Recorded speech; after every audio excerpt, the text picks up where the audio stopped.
YouTube channel young India study centre में। यदि मेरे प्यारे दोस्तों आप यदि चैनल पर नए हैं तो चैनल को क्या कर लीजिए, सब्सक्राइब कर लीजिए और दोस्तों के बीच इस वीडियो को शेयर कर दीजिए। तो आज हम आपको बताने वाले हैं खिलाफत आंदोलन के बारे में। क्या बताने वाले हैं? खिलाफत आंदोलन के बारे में आपको हम बताने वाले। जो खिलाफत आंदोलन है 1919 ईस्वी से 1924 ईस्वी तक चली थी। कब से कब तक चली थी? 1919 ईस्वी से 1924 ईस्वी तक चली थी। देखिए इस आंदोलन की शुरुआत कहाँ से हुई, इसका जरिया क्या था, कहाँ से इसकी आरंभ हुई, तो इसके पीछे चलिए एक नज़र डालते हैं।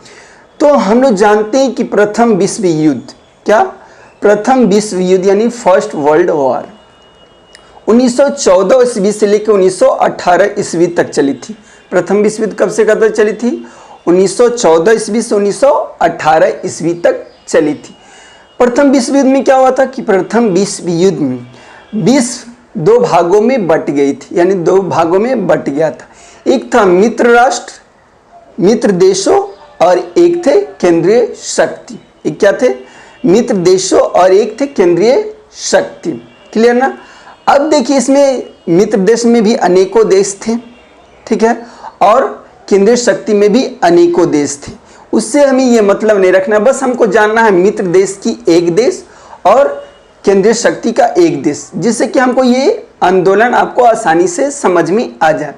तो हम लोग जानते हैं कि मित्र देश में, ठीक है ना, ब्रिटेन शामिल थे और केंद्रीय शक्ति में थे तुर्की यानी टर्की शामिल थे। क्लियर ना? यही दोनों देश के बीच में क्या हुई, आखिरी में कुछ उलझ हुई, जिसके कारण क्या होना पड़ा, खिलाफत आंदोलन हुआ। ठीक है ना?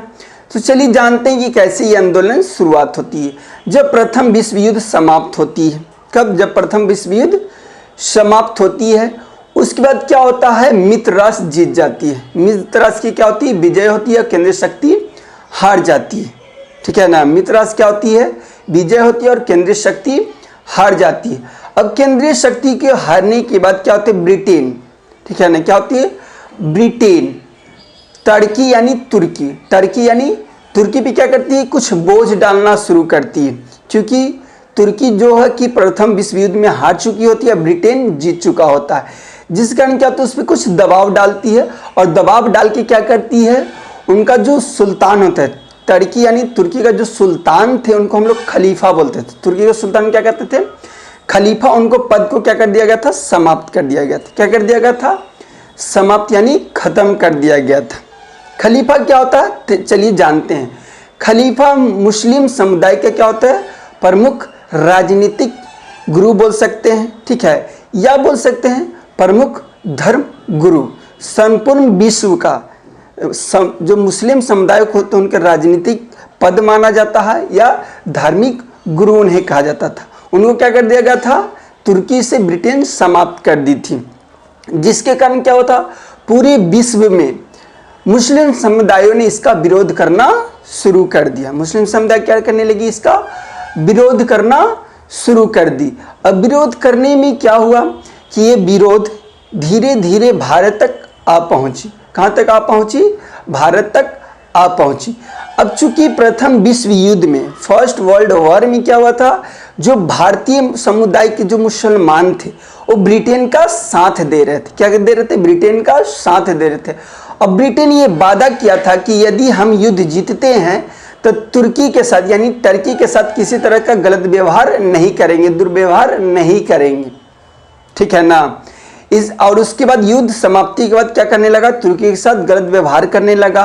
तुर्की खलीफा पद यानी सुल्तान को पद को समाप्त कर दिया, जिससे क्या हुआ, भारतीय मुसलमान इससे अप्रसन्न हुए, खुश नहीं हुए।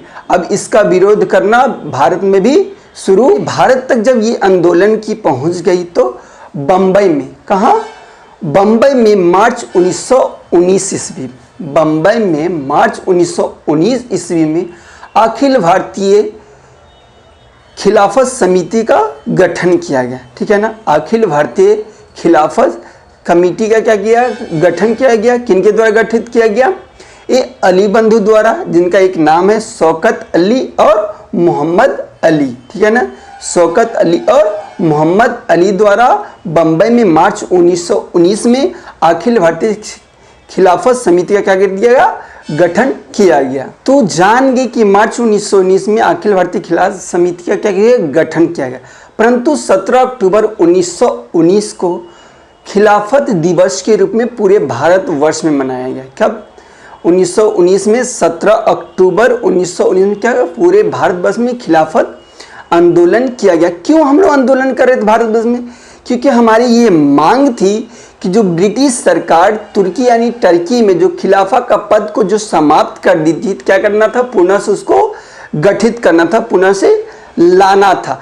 फिर 24 नवंबर 1919 को 24 नवंबर 1919 से क्या हुआ कि जो अली बंधु थे क्या कि महात्मा गांधी तक ये सूचना को पहुंचाएं, ठीक है, कि जो तुर्की में ऐसा ऐसा कहानी हुआ है जो हमारा आप साथ दीजिए। महात्मा गांधी को ये ऑफर मिला और महात्मा गांधी ने इसे एक्सेप्ट किया और स्वीकार किया। महात्मा गांधी इसमें इसलिए सम्मिलित हुए, महात्मा गांधी चाहते थे कि भारतवर्ष को आज़ाद कराने के लिए हिंदू मुस्लिम को एक साथ होना, एकजुट होना जरूरी है।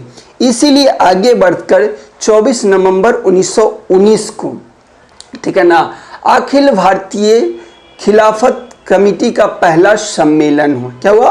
पहला सम्मेलन हुआ। किसकी अध्यक्षता में? इसकी अध्यक्षता महात्मा गांधी कर रहे थे, ठीक है ना। कौन कर रहे थे? महात्मा गांधी कर रहे थे। कि 24 नवंबर 1919 में क्या हुआ, खिलाफत का पहला सम्मेलन हुआ, दिल्ली में हुआ था, जिसका अध्यक्षता कौन कर रहे थे? महात्मा गांधी कर रहे थे। अब क्या हुआ फरवरी 1920 में? अब क्या हुआ फरवरी 1920 में?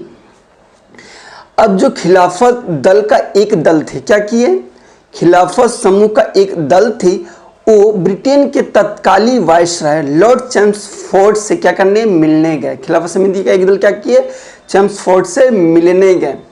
मिल के उन्होंने कहा कि जो तुर्की या टर्की का जो हम लोग के साथ क्या किया गया है, खिलाफा को पद को समाप्त कर दिया गया, उसको क्या कर दिया, पुनः से फिर से दोबारा से लाया जाए। फिर भी अंग्रेज सरकार ने मानने को तैयार नहीं था। इतना घटना भारत में हो गई, सम्मेलन हो गया, इसका विरोध हो गया, हम लोग वायसराय से मिल लिए, फिर भी ब्रिटिश सरकार इससे मिलने को तैयार नहीं था, मानने को तैयार नहीं थे। आगे बढ़ के ब्रिटिश सरकार ने मार्च 1920 में एक संधि लाई जिससे नाम है सेवर्स की संधि। मार्च 1920 में क्या की ब्रिटिश सरकार ने, क्या की, एक सेवर्स की संधि की, जिसके तहत क्या किया गया, पूरे तुर्की को छोटे छोटे राज्य में बांट दिया, यानी छोटे छोटे टुकड़ों में तोड़ दिया गया। क्लियर ना, छोटे छोटे टुकड़ों में इसको तोड़ दिया गया। यानी कि अब ब्रिटिश सरकार हमारी बातों मानने को तैयार नहीं था। अब ये सबको देखते हुए महात्मा गांधी ने क्या किए, अगस्त 1920 में क्या किए, अगस्त 1920 में गांधी जी ने खिलाफत आंदोलन को क्या कर दिए, असहयोग आंदोलन में जाके इसको मिला दिए। चूंकि महात्मा गांधी अब चाहते थे कि इन सब बातों से मानने वाला नहीं है, तो अब ब्रिटिश सरकार को क्या, बड़ा आंदोलन चाहिए, जिसका कारण क्या हो, इसे समझ में आसानी से आ जाएगा। अब क्या हुआ कि इस आंदोलन को जाकर किससे मिला गया, मर्ज किससे कर दिया गया, असहयोग आंदोलन से। तो इसका इतना ही था खिलाफत आंदोलन के। अब आगे जानेंगे क्या, असहयोग आंदोलन में, तो पूरी अच्छी तरह से हमें क्या समझ में आ जाएगा कि ये आंदोलन कैसे खत्म हुआ। कि खिलाफत आंदोलन आपको आसानी से समझ में आया होगा। यदि समझ में आया तो वीडियो को लाइक कर दीजिए और दोस्तों को भी शेयर कर दीजिए। जय हिंद, जय भारत।